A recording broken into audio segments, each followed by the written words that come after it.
Hey there, my name is Kenny, and today we're going to do something really fun. Today we're going to make something super versatile. You can use it as a glaze, you can use it as a dip, sometimes even a marinade. So what this is a teriyaki sauce, at least a variant of it. This is a lot easier than making a traditional style of teriyaki sauce because we're going to omit some of the ingredients you may or may not have access to. For example, we're not going to be using sake or mirin in this recipe to make it super accessible for anyone to make at home. What I want you to know is that what's important here is ratios. For example, I'm going to use a cup for everything, but as long as the ratios are the same, it's gonna turn out great. The ratios don't even have to be perfect. First, we're gonna use a cup of sugar. It can be half a cup, quarter cup, 3/4 of a cup, a spoon, doesn't matter.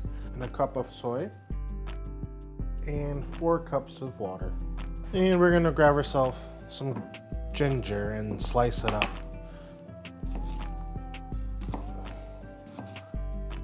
What you need is about, I'd say, that much. I don't know how much that is, but and we're gonna boil this. I didn't remove the skins in the ginger, but if you want to, go ahead.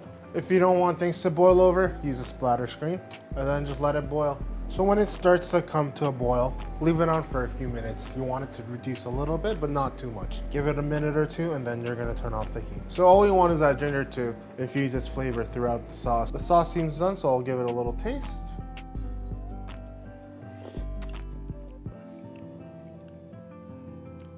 Yeah.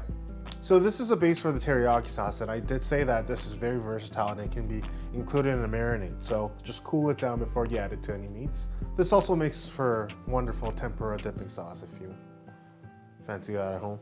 So we got a fairly large chicken breast over here, and then I wanna have some chicken teriyaki, so I am going to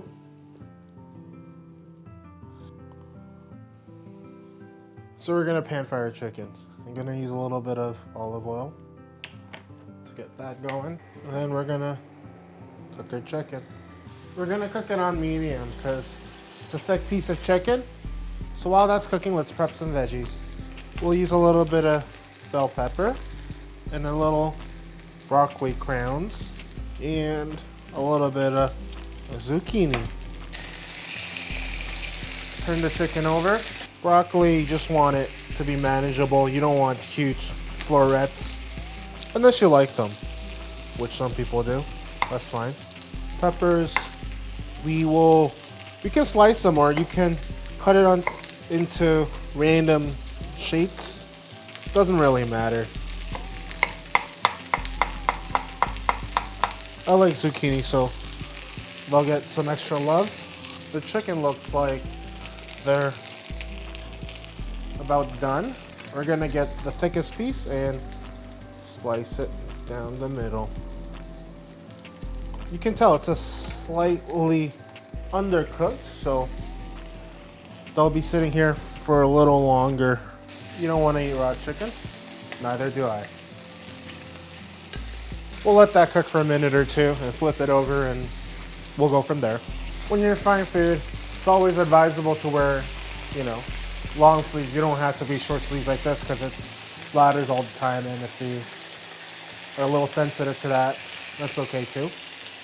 Oh, nope, slightly a little longer. We'll turn it down to 3, so it's gonna be on low, and we're gonna cook the rest of it out. I mean, the difficulty you'll see in cooking chicken breasts is when they're really thick like that, it takes a little while for the inside to get fully cooked. So it's also advisable that you lay it down a little more to have a better, a faster cooking time, but I like thick, juicy slices, so that's what we're gonna do. Okay, I think these are about done. Another way to check them is use a meat thermometer, which I should have done in the first place, but it's okay. And while this is on 5, we're gonna toss in our veggies. To this, we're gonna add some salt and pepper. To this, you can add onions, you can add garlic. Let's see if we have, we have some garlic powder, so we'll add some of that. You can always add more things to make it a little more flavorful. The show for today is the chicken teriyaki, isn't it? So you can always add onions to this, which I will. We're gonna add a small onion to this really quick. Quarter it, toss it in. It'll figure itself out in the pan, I guess, right? We're gonna cook it a little longer than we do usually because we added the onions so late, but regardless, this is gonna be okay. The onions could use a little more time, but I don't wanna overcook everything else because of my earlier blunder. We're gonna have some veggies. This could have used a little bit of mushrooms, I guess. That would have been amazing. I'll use all the veggies. And our chicken, we're gonna slice them against the grain so they'll be really good and soft and chewy, or I guess not so tough. What do you call this? Grilled chicken? Fried chicken? I don't know. So if you remembered our old lovable sauce that we made. So if you don't like intense ginger flavor, you can always take that out after you cook it right away, but I like a little extra flavor, so I keep that on. But we're gonna put some, or at least have some teriyaki base here. What you see here is some potato starch. If you don't have potato starch, you can use a little cornstarch, which is readily available. What we're gonna do is we're gonna make a slurry over here. So that's right, we're gonna thicken the sauce up with the potato starch over here. To this, you can always add green onions, but I like a little toasted sesame. And there you have it. That looks delicious, doesn't it? I got some sweet brown rice over here, and that is our chicken teriyaki. So first things first, it turned out great. It looks wonderful. I love the colors and the smell. It actually doesn't smell as much as you think, or at least it doesn't have this lingering smell because it's basically chicken, and a lot of the smell is contained within the sauce. The onions, they did not have enough time to cook all the way through and be soft like the other vegetables that you see that are kind of soft and well cooked over here. But other than that, oh, and another thing, chicken was a little tough to cook because the pieces were so thick. I should have made it thinner, and that way it would have made everything a lot smoother, but let's give it a taste.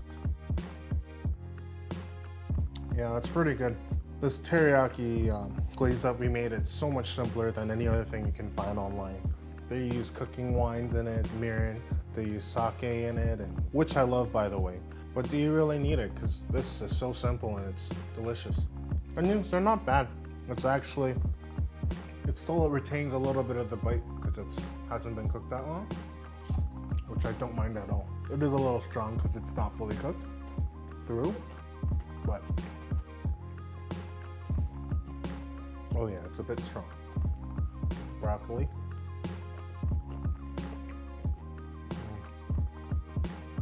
Zucchini.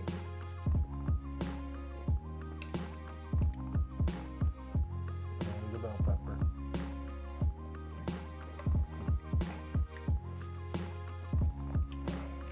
They all taste fantastic, perfectly seasoned. I would usually put a little bit of cayenne and other spices and herbs on it, but doesn't need to. You have some whole grain brown rice here. These are sweet rice, so it's not the regular rice that you would find. They hold together really well. If you see rice cakes, and rice cakes are made with a little different type of grain of rice, and these are the type that they're made with. So all the grains, they're just popping in my mouth, and wonderful, wonderful texture. This was so easy, and you can probably cook this faster than you can order delivery. I suggest you try this at home because you probably have ingredients at home anyway, right? Thanks for watching, and I'll see you soon.